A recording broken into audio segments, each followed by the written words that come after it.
All right. Welcome. Welcome.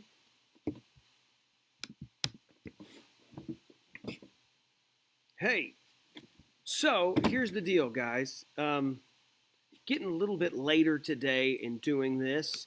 Not my fault. Well, sort of is. When you pack your schedule with stuff, it just happens like this. And so here we are just a little bit later in the day, but we're going to continue on with our conversation about dreams. I know some of you guys have reached out to me already as we've been talking through dreams. Some of you might have said, well, I've got dreams that I've had, and I don't know whether those are from the Lord or not, or, some of you kind of definitively felt like it's from the Lord. So here's what we're going to do. I'm going to continue on as we walk through these dreams, because as we're in Daniel right now, we just got done with chapter 2 that had Daniel. We're going to get into 3 soon. 7's going to be coming. Our 4 will be the next one with the dreams. 7's coming after that.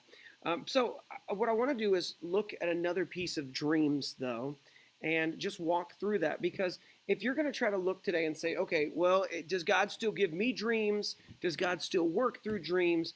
Then let's look at kind of what we should be looking for. Like, what does the biblical evidence show us about dreams? So I'm behind here, got my whiteboard up. I don't know if I want to do anything with it, but I like having it. But here we go. So we're going to talk about 2 different types of dreams that we find in the Bible, and let's get started. So when we talk about dreams, we find 2 different types. So first is called the message dream. Now the message dream is one that essentially these are just they're auditory. They may not have a lot of vision in it. And so, I mean, what we talk about is a message dream is simply this. Somebody is dreaming and they have a voice. We don't really know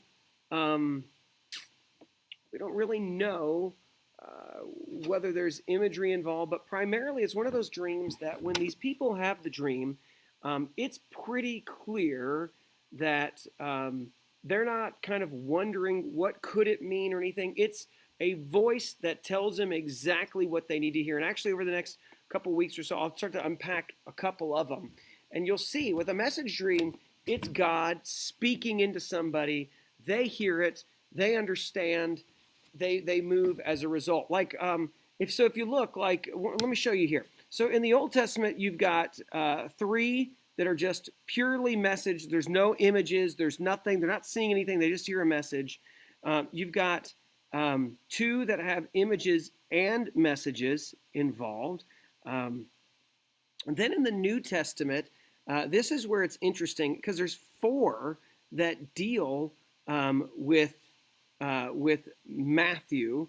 And here's what's weird about this. I put 4 in there, but I also put 5 references. Very interesting. 4 is the new 5. Probably not. That's probably an error on my part. But like when you think about Matthew, right? When he's telling the story in his narratives, right? You've got Joseph, who's got a few different messages. So there are 5 that are involved, right? And so in those cases, it says things like this. Like, let's just go to the text, shall we? We'll open that up and we will look at what we see here in the text, which is just that when God speaks to Joseph, or he's been given a dream, you'll see that he just hears it and he does it. So notice what we see here. So we'll go to our first passage here. After he considered these things, an angel of the Lord appeared to him in a dream, saying, Joseph, son of David, don't be afraid to take Mary as your wife, because of what has been conceived of her is from the Holy Spirit. She'll give birth to a son, and you'll name him Jesus, because he will save his people from their sins. So, and then it says, when he woke up, he did exactly as the angel commanded him. So look at that right there, and you begin to see, okay, that's pretty simple. An angel appears to him. He's not seeing anything. He's just being told something. Do this. He wakes up and does it. Let's look at another example, right? So let's go to right here. Let's see. Right, you look at Matthew 22, right? With the wise men. After being warned by God in a dream not to return to Herod, the Magi left for their own country by another way. So obviously, these guys had been warned in a dream, don't go back this way, and they didn't. So it's pretty self-explanatory. So the New Testament seems to be more message-oriented, and that's what this is all about. It's a very clear message. Get it done. Here's what I need you to hear. No guessing, no wondering. The message is simple, and that's what we see. Let's look at the other next part here as we talk more about it.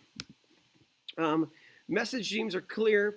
They're auditory. There's no need for an interpreter. There's no scratching your heads of saying, well, what did God want me to know about that? It's just pretty clear there. Now look at the next one here. The other one is symbolic dreams. So in the symbolic dream, it's primarily illustration. It's primarily vision or image that you're seeing, and they seem to be pretty silent. For the most part, a symbolic dream is, as you're dreaming, so I'm going to pull out my whiteboard, right? As you're dreaming, like you'll see, like remember in Genesis, right? He's got this is a cup, if you can see it here, and there's the hand holding the cup, and he's got the grapes there, and he's got a hand squeezing the grapes in. Right, and so you're looking at that, and remember the guys who have the symbolic dreams, like they're like, I need an interpreter. What's that all about? If you've been in church with us on Sunday, we've been going through. We just finished up Daniel chapter 2, and of course there is this statue. It's got all these different metals. Nebuchadnezzar needs what the dream is, and he needs the interpretation. So that's what we see is these need somebody to tell us something. Now, in the ancient world, what they would do is they would crack open their book. This is a book. And you would see things like they'd say, well, if you see a hand would mean good. But if you see, and I'm making up these images because, well, I'm sure somewhere in some dream book of the ancient Near East, maybe a hand could mean bad. Maybe it means good. And it might say, if you see grapes, bad, And so what they would do is they would say, obviously, this is saying that maybe good things and bad things. Like I said, it's all conjecture. But the ancient world had their own little books, and so they would just decode images and tell you what you typically wanted to hear. But not like that in the Bible. When God gives something, it's also something to remind ourselves is that typically these dreams are future-oriented, and that they're about something that is going to take place. And so when God gives them, he brings the interpreter as well, or he provides the interpretation within the dream. But when he gives them, there's a reason for it. He's trying to point people towards something he wants to have take place, that they need to know about it. And most of the time, that message that's given to them, by the way, is one that's helpful for others to know. See, and I'll just say this. Some people say things like, well, I had a dream, and I dreamed that these things were happening. And I do hesitate to wonder, how much does that dream matter for me? Like, why is God only giving it to me unless he wants that to be told to somebody else and other people know about it? So, like in all of these symbolic dreams, there's a reason behind them. They're for other people to know, to prepare for something to take place. It doesn't seem to be that most of the time that these dreams are given just for the sake of the dreamer. They're usually given for the audience. They're usually given for that person who will interpret or the people who are listening.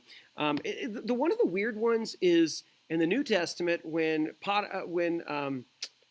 Pilate's wife has a dream about Jesus. And that's kind of a weird reference. We can go there if we want to. It just says in that reference, it said, go to Matthew 27, and here's where it says, she said, while he was saying, his wife sent word to him, have nothing to do with that righteous man, for today I've suffered terribly in a dream because of him.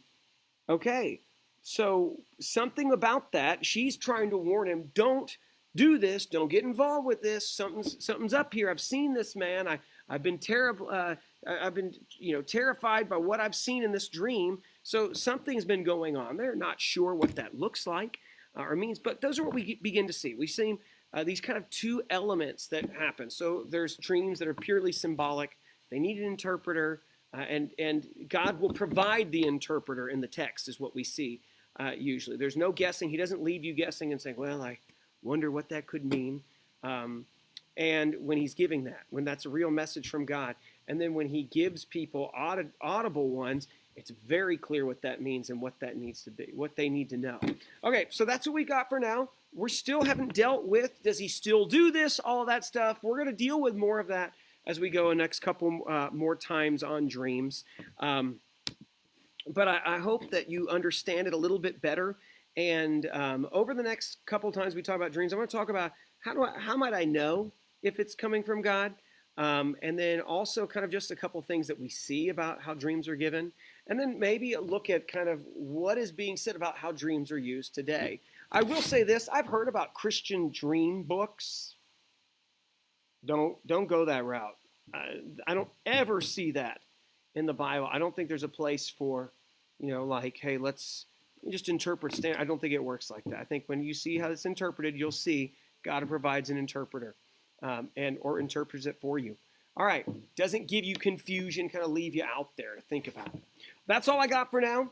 Talk to you guys later. Thanks for chiming in and watching with us. And we'll see you tomorrow earlier, probably around lunchtime, because I love lunch. It'll be Talk About It Tuesday episode, maybe. Take care.